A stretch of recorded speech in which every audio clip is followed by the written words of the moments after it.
Remember Napster? When did that free music get out of the way? Yeah, the music producers didn't like it and they won a big court case in 2001. Now imagine robots writing news reports that look like actual journalists. That's what lighted up today's reporters' problems, and this is a whole new battle over copyright. Basically, it's like Napster for news, but instead of music, it's robots mimicking the work of real people. Pretty wild, isn't it? It armed the New York Times and sued OpenAI, an AI company, for alleged unauthorized access of their content. But hold on, it's not just the Times. Writers, musicians, and software developers are also joining the fight, and AI is claimed to be cloning their work to train its smart algorithms. Is this the end of journalism as we know it, or is it just a growing pain as they try to make room for new technologies? Let's get to that. Your favorite newspaper wrote a wonderful article,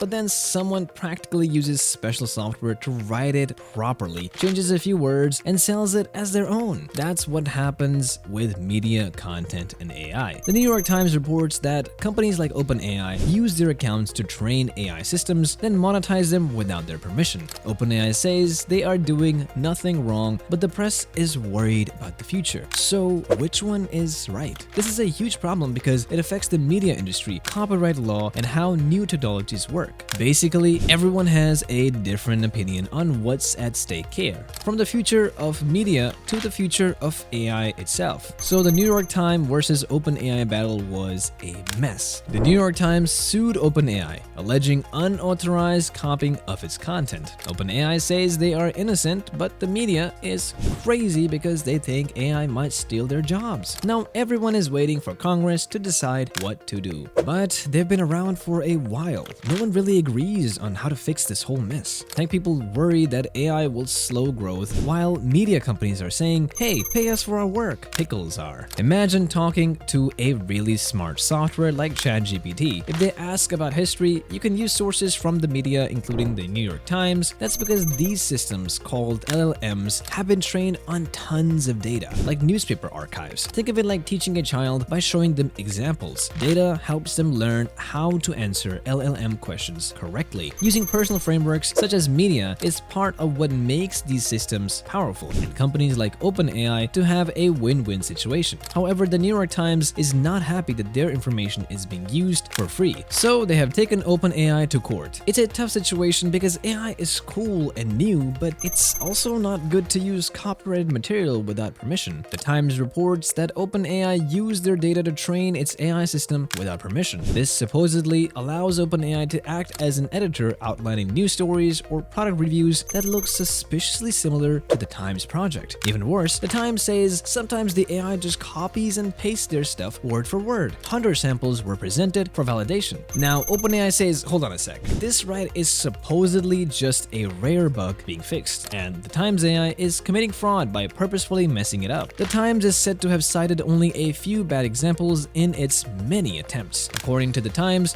billions of dollars were spent, which is a huge allegation. Imagine someone using your best work and asking for millions of dollars. However, OpenAI says, let's talk about money. We are happy to pay the copyright owners as we already do with others. They also say they were trying to reach a deal with the Times before the lawsuit began. So it's like two friends arguing over the addition of a sweater. One says he's spoiled and owes them a ton, while the other says they're happy to pay, but only if they can agree on a fair price. Well, it looks like the providers can be a little, well, cheaper. Report says some media agencies were paid between $1 million and $5 million to train their AI with their accounts. Now, that doesn't seem like much for a company that could be worth $100 billion, does it? But losing these lawsuits could cost them just over a few $1,000,000. So it's like giving someone a $5 coupon to accidentally spill tea on a $1,000 designer jacket. They shouldn't be too happy. The New York Times isn't the only one throwing punches in this AI war. It turns out that writers, musicians, and software developers are also joining the party, suing companies like OpenAI for reportedly hacking their work to nurture their AI models. Imagine writing a song or making a code, and you see an AI screaming again like your own.